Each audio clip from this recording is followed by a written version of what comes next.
Hi guys, this is Ashley back with another video. Before we get into the video, like, comment, and subscribe to the channel. Make sure you turn on post notifications. Also, check out All Rocked Visions, her new single, and the link will be in the description box for that. Okay, so it looks like Cardi is not too happy with people not buying the record, not streaming the record, and people saying that her verse doesn't sound good on the song. Okay, and it looks like she might ask Normani's team and label to remove her off the record. So she says, this is her tweet, "I'm not trolling." She says this to somebody that, she was talking to on Twitter. "I've been getting disrespected up and down and ignoring it because I love the song and the person. But me and my fans are not finna get disrespected." Okay, so she feels disrespected because people are not really supporting this song. I feel like debuting at number 14 is decent, but we all know that Cardi B cares about number ones. I told y'all that from the beginning. She cares about number ones, top 5 records. She don't care about a number 14. Okay, and then on top of that, the label RCA probably wanted Normani and Cardi to do the record together strictly because Cardi B usually gets very good playlisting when it comes to her music. She says she was the playlist favorite. Okay? But we know that Atlantic usually pushes playlisting for Cardi on her solo records or her records, not necessarily records that she is being featured on. Okay? And Normani's not really getting that push from RCA. Okay? She's not really getting that push. You can tell when she had to put her own money in the music video. Ariana Grande don't gotta do that. Drake don't gotta do that. The Weeknd don't gotta do that. Because they getting that push. Cardi don't gotta do that. Bruno don't gotta do that. So with that being said, Normani's really not getting that push.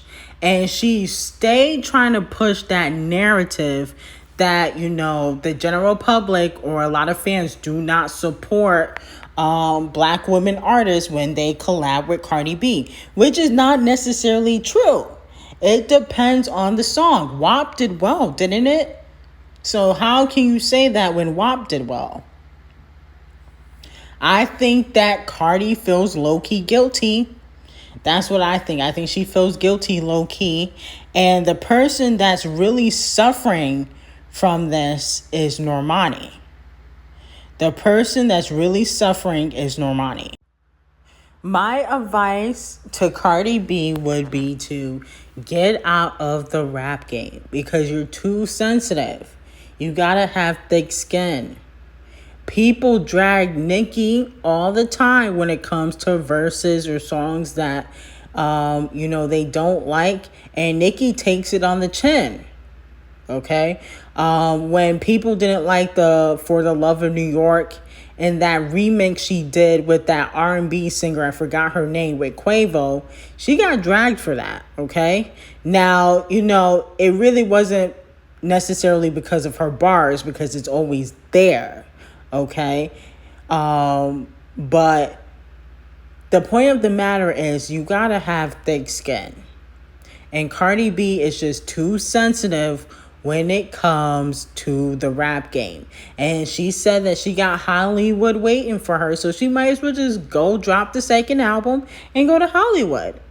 What's the holdup? Because I don't think you're gonna be able to survive 10 years in the game.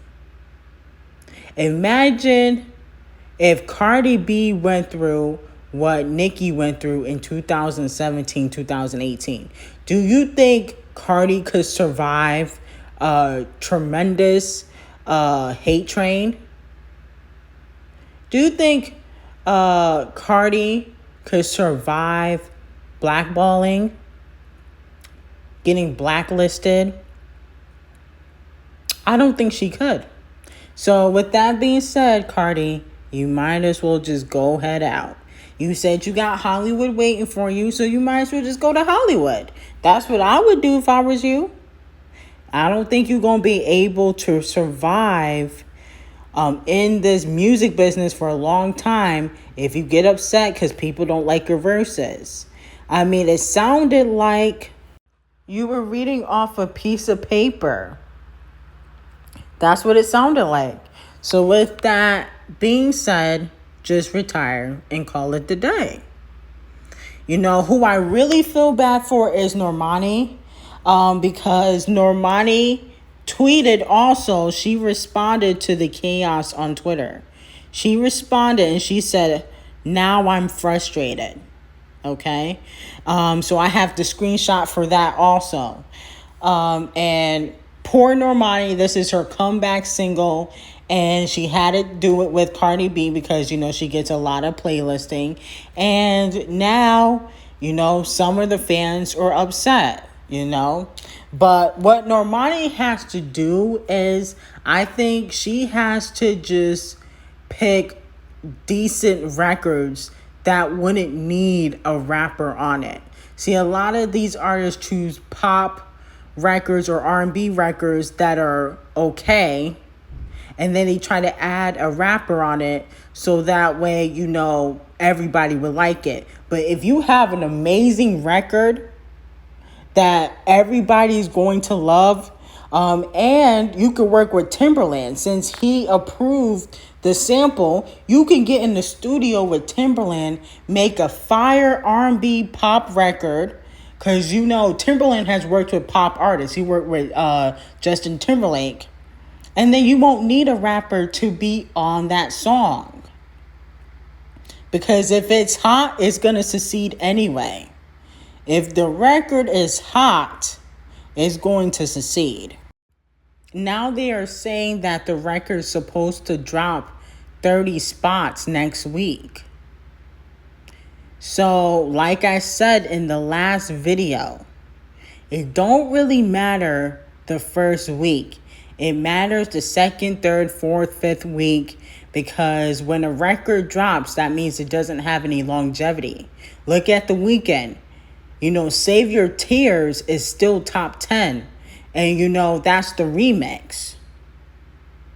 He's still eating off an album that came out early 2020. A lot of artists can't really do that. They can't because they don't got the longevity. And Normani needs to pick better songs, because I really wasn't crazy about Wild Side. And even if Cardi B wasn't on the record, I probably would not have streamed it anyway. I didn't like Motivation. I feel like she needs to choose better singles. She needs to choose better songs. A lot of these artists do. Anyway, like, comment, and subscribe to the channel. Let me know in the comments. Do you think Cardi B should be removed off the record? Or do you think she's just being sensitive and she should get over it?